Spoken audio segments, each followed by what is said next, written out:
Your Excellencies, at the outset, I congratulate His Excellency Ilham Aliyev, President of Azerbaijan, the chair of the non-aligned movement, for the timely initiative to hold this summit to address one of the most critical challenges the world has faced in modern times. I am pleased to be participating at this summit in support of global solidarity, unity, and renewed multilateral cooperation in overcoming COVID-19.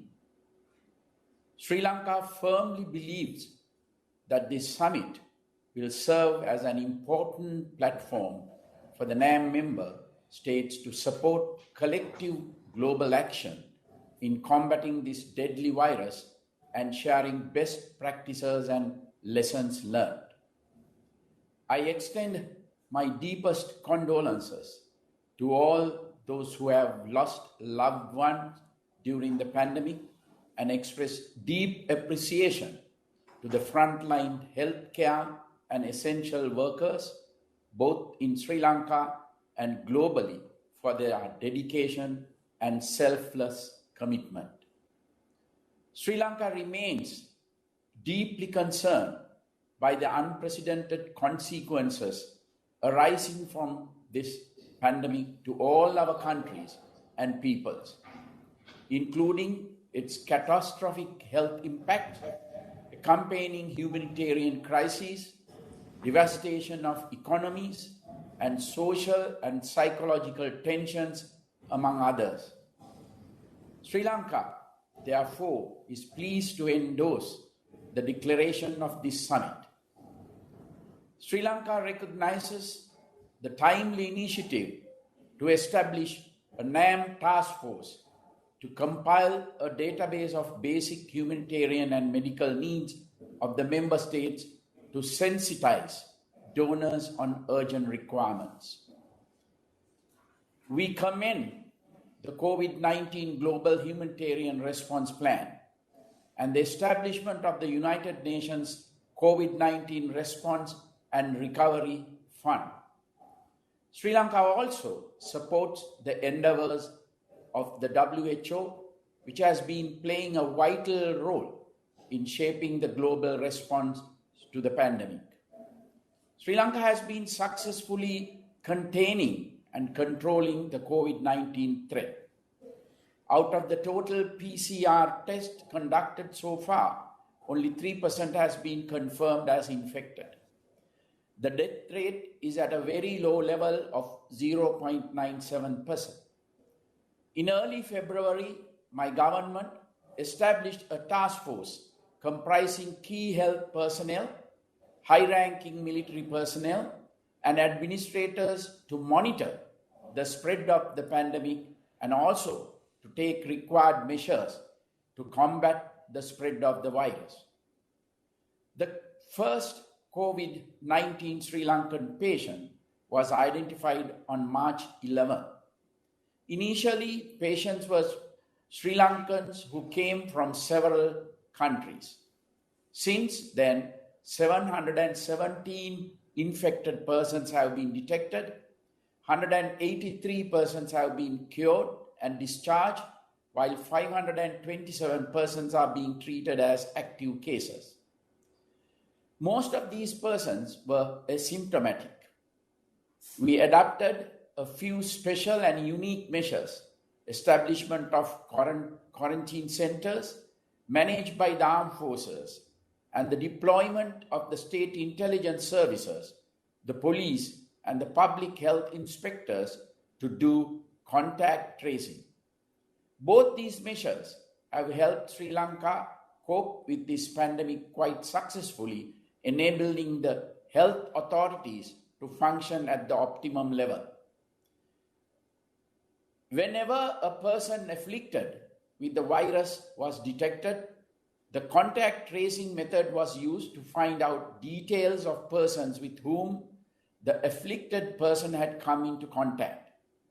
Once identified, all such persons were taken to a specially designated quarantine centers or arrangements were put in place to self-quarantine such persons.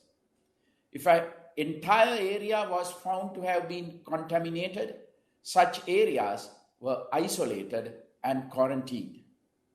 Of the 31 clusters identified so far, 27 have been completely neutralized, while the other 4 are being kept under strict control, eliminating any spillover to the general population.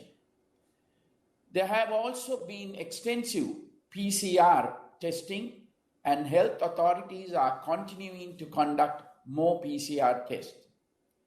Given an excellent free healthcare system, which includes a well-established preventive mechanism placed throughout the country, Sri Lanka has been able to contain the spread of this deadly virus utilizing the public health processes. In order to assist the health authorities and other services deployed to combat the spread of the COVID-19 virus, my government declared a curfew from March 18 throughout the island and restricted movement of people. With work coming to a standstill, Sri Lanka has taken a series of measures to mitigate the challenge.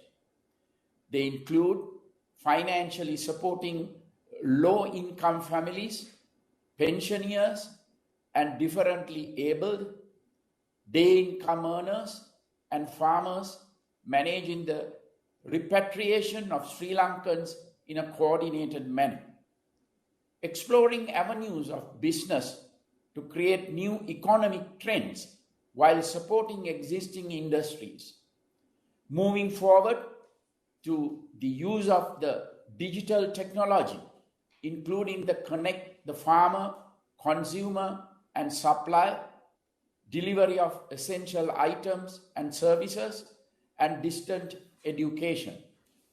It is essential to ensure that all countries have unrestricted access to vital medical resources required to respond to this virus and do not face impediments in their procurement. As Sri Lanka notes the deep concerns that developing countries are facing, an unprecedented economic and debt crisis due to the pandemic, need for debt relief and financial stimulus for these countries must be duly recognized. In this regard, Sri Lanka reiterates its call and joins global appeals for international financial institutions and donors to provide debt relief and greater financial assistance to vulnerable countries. It is important to emphasize that middle-income countries too face critical and diverse economic and social challenges that have been augmented by this pandemic. Therefore, it is important to also focus on their needs at this particular juncture and accord the necessary financial support to avert negative income consequences. Sri Lanka believes that national and regional level initiatives complement and strengthen the global response to this crisis. Sri Lanka contributed $5 million to the SARC COVID-19 Emergency Fund to assist the South Asian regions in its efforts to deal with the challenge. Sri Lanka wishes to share its experiences and successes in regard to the COVID-19 pandemic with fellow members. May I reiterate Sri Lanka's appreciation of the chair of the NAM for organizing this summit and pledge our support for the NAM's initiatives in combating and overcoming this pandemic. Thank you. Thank you very much.